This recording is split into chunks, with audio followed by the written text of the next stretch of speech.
In today's video, I'm going to teach you how to copy a meeting in Outlook. Duplicating a meeting is a great way to reuse the same details without rebuilding everything from scratch. We'll do this in Outlook on the web, and I'll guide you through each step so you can follow along with confidence. Start by opening your web browser and heading to your preferred search engine. In the search bar, type Outlook. In the results, look for the official Outlook site and click it to open Outlook on the web. If you're prompted to sign in, use your usual account. Once you're in, you'll land on your inbox. Next, go to your calendar. On the left side of the screen, find the vertical navigation bar and click the calendar icon. This opens your schedule view.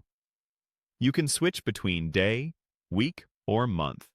Choose whichever makes it easiest to locate your meeting. Month view is often helpful for a quick overview. Find the meeting you want to copy. Take a moment to confirm it's the correct one by checking the title and time. If you have a busy calendar, hovering over the event will show a quick preview with more details. Now, right-click the meeting. If you're on a trackpad, a two-finger click or holding Control while clicking works the same. On a touch device, a long press will bring up the context menu. From that menu, select Duplicate Event. This creates a new event that mirrors the original, but it won't be saved until you confirm it. You'll see a familiar event window with the original details carried over. Adjust the date to when you want this copied meeting to occur. Click the Date field and choose the new day, and verify the start and end times. If your calendar spans multiple time zones, make sure the time looks correct before continuing. You'll notice most details are already filled in for you. That's the benefit of duplicating. You don't need to change anything else unless something specific needs an update for this new occurrence. When everything looks right, click Save.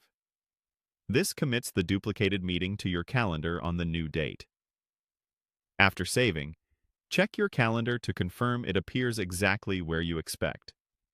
If the original event included participants, Outlook will handle any necessary notifications according to your calendar settings. That's all there is to it. By duplicating instead of rebuilding, you save time and maintain consistency across recurring or repeat sessions. Thanks for watching, and feel free to replay any section if you want to follow along step by step while you copy your next meeting.